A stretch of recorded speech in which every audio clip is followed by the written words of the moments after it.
வருமான வரி வைப்பு தொடர்பான வழக்குல 1.5 கோடி ரூபாய் அபராதம் விதித்தது சரினா அப்படின்னு நீதிமன்றத்தில் போயிருக்காங்க. விஜய் அவர்கள் மீது ஒரு குற்றச்சாட்டாகவும் பார்க்கப்படுகிறது. அதாவது நான் வருமான வரித்துறையில ஏற்கனவே பணியாற்றி இருக்கேன். அந்த முறையில சொல்றேன். ஒரு ஆர்டர் பாஸ் பண்றப்ப நம்ம ஒரு வரி செலுத்துவோருக்கு அப்பீல் போகலாம். ஃபர்ஸ்ட் அப்பீல் வந்து கமிஷனர் அப்பீல்ஸ்னு டிபார்ட்மெண்ட்குள்ளேயே இருக்கு. அந்த ஸ்டேஜ்ல வந்து தலைவருக்கு ஃபேவராக தான், அதாவது எங்களுக்கு ஃபேவராக தான் அமைஞ்சது. அதுக்கப்புறம் நெக்ஸ்ட் ஸ்டேஜ் ட்ரிபியூனலுக்கு அப்புறம் ஹைகோர்ட்ல இப்படி சொல்லியிருக்காங்க.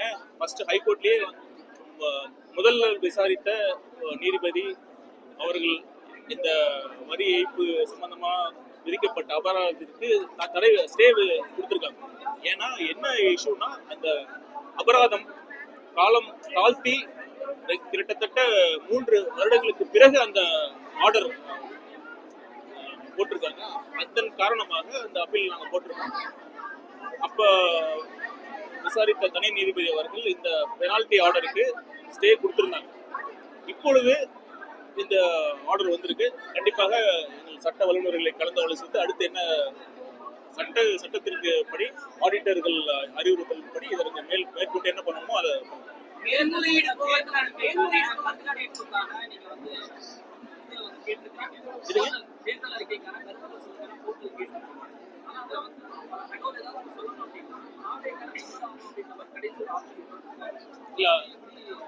இல்ல அந்த மாதிரி கிடையாது. பொதுமக்கள் யார் வேண்டுமானாலும் அவர்களுடைய கருத்துக்களை தெரிவிக்கலாம்.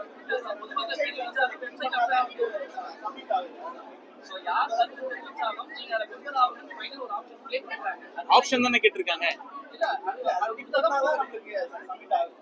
இல்ல கண்டிப்பாக எனக்கு தெரிந்த வரையில் பொதுமக்கள் யார் வேண்டுமானாலும் கருத்துக்களை தெரிவிக்கலாம். நீங்க சொல்லுவதை போல் மெம்பர் ஆனாதான் கருத்துக்களை சப்மிட் பண்ண முடியும். அப்படி இருந்ததுன்னா அதை நாங்க சொல்லி அதை கரெக்ட் பண்ணிக்கலாம்.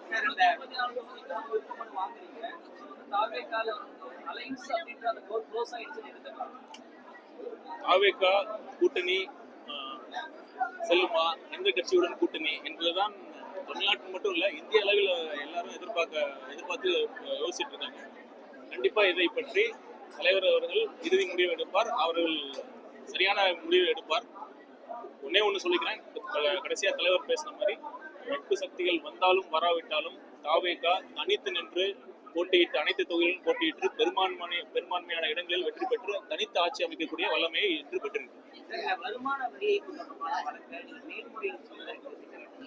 குறிப்பா மற்ற கட்சிக்காரர்கள் என்ன சொல்றாங்கன்னா, அந்த வருமான வரி ரெய்டு நடந்ததே நீங்க தாவேகால எடுத்துட்டீங்க, இப்ப விஜய் மீது இப்படி போன்ற ஒரு குற்றச்சாட்டு சமூக வலைதளத்தில் நாளை முதல் தற்போது பரவலா பேசப்படுது.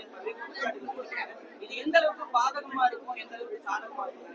இன்னும் அதை பேசிட்டு இருக்கேன். அது நான் தலைவர் அவர்களுக்கு சர்ச் நடந்தப்ப நான் இல்லை அப்படிங்கிறது பல தடவை பல இடத்துல நான் வந்து தெளிவுபடுத்திட்டேன். மீண்டும் ஒரு முறை நான் சொல்லிக்கிறேன், எனக்கும் அந்த அவருக்கு தலைவர் அவர்களுக்கு மீது நடந்த வருமான வரி சோதனைக்கும் எனக்கும் எந்த சம்மந்தமும் இல்லை. அடுத்து இதை மேல்முறையீடு பண்ணுங்களான்னு கேட்குறீங்க. அது சட்ட வல்லுநர்கள் கலந்து ஆலோசித்து அவர்கள் ஆலோசனைப்படி முடிவெடுக்கும்.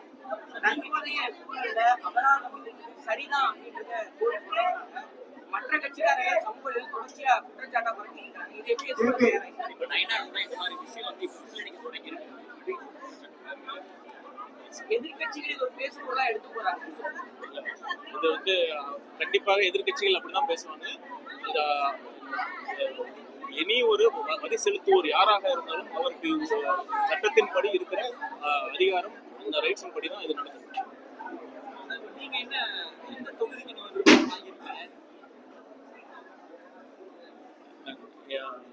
என் சார்பாக நாமக்கல் மற்றும் சேலம் தொகுதி மாவட்டங்களில் உள்ள அனைத்து தொகுதிகளுக்கும் தனித்தொகுதிகள் தவிர அனைத்து தொகுதிகளிலும் தலைவர் அவர்கள் போட்டியிட வேண்டும் என்று விருப்ப மனு அளித்திருக்கிறேன்.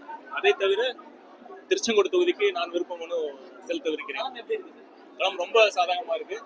மக்கள் போற இடத்துலலாம் மக்கள் டிவிகே அப்படிங்கிற ஒளிதான் தொகுதிக்குள்ள இருக்கு.